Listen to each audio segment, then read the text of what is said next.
I rise to apprise the House of certain developments pertaining to deportation of Indians from the USA. Sir, honorable members are aware that people-to-people exchanges constitute the bedrock of our deepening ties with the United States. Indeed, more than any other relationship, mobility and migration has had a key role to play in enhancing its quality. Sir, the House would also share the view of the government that it is our collective interest to encourage legal mobility and discourage illegal movement. In fact, illegal mobility and migration has many other associated activities also of an illegal nature. Moreover, those of our citizens who are inveigled into illegal movement themselves become prey to other crimes. They are trapped into moving and working under inhumane conditions. Members are aware that unfortunately there have been even fatalities in the course of such illegal migration. Those who have returned have also testified to their harrowing experiences. Mr. Speaker, sir, it is the obligation of all nations to take back their nationals if they are found to be living illegally abroad. This is naturally subject to an unambiguous verification of their nationality. This is not a policy applicable to any specific country, nor indeed one only practiced by India. It is a general accepted principle in international relations. Honourable members, sir, would be aware that the process of deportation is not a new one. I repeat, the process of deportation is not a new one and has been ongoing for several years.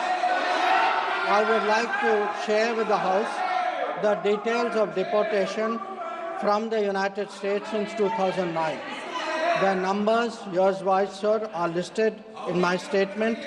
From 2009, there were 734, 2010, 799, 2011, 597, then 530, 515, 591, 708, 1303, 1024, 1180, 242, 805, 862, 617, and 1316. So these are the numbers given by our Bureau of Immigration, the numbers for 2009 to 2014.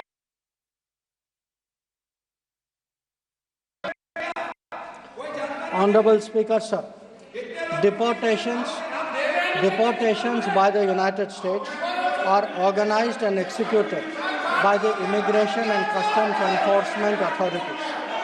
The standard operating procedure for deportation by aircraft used by ICE that is effective from 2012. Sir, I repeat to you, these are procedures that came in 2012. They provide for the use of restraint. Sir, I have an American document of 2012 which lays out the restraint procedure. I authenticate it and I would lay it on the table of the House. Sir, however, we are informed by ICE that women and children are not restrained and the needs of deportees during transit relates to food and other necessities, including possible medical emergencies, are attended to. During toilet breaks, deportees are temporarily unrestrained if needed in that regard. This is applicable to chartered civilian aircraft as well as to military aircraft. There has been no change from past procedures. I repeat, no change from past procedures for flights undertaken by U.S. on 5 February 2020. So, we are engaging the U.S. government to ensure that returning deportees are not mistreated in any manner during the flight.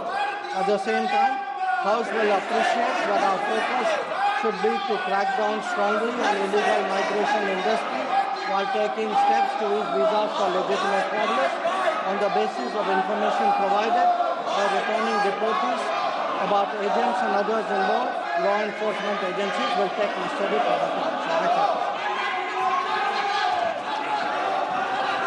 माननीय सदस्यगण, आपसे आग्रह है, केंद्रीय budget पर सामान्य चर्चा है, आप अपनी अपनी सीट पर जाएं।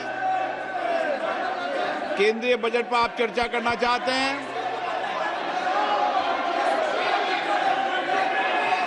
चर्चा करना चाहते हैं?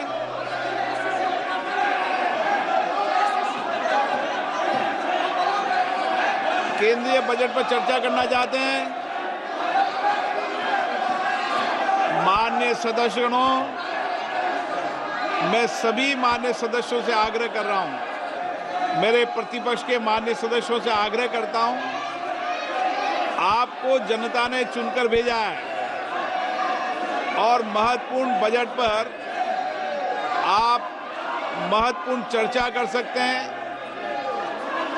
वित्तीय विषयों पर अपनी बात रख सकते हैं, अपने क्षेत्र के विकास की बात कर सकते हैं और किस तरीके से सामान्य बजट पर समाज में सामाजिक आर्थिक परिवर्तन लाया जा सकता है, इसके मामले में आप अमूल्य सुझाव दे सकते हैं।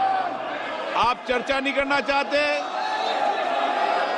आप सामान्य बजट पर चर्चा नहीं करना चाहते? सदन की कार्रवाई कल 11 बजे तक के लिए स्थगित की जाती है।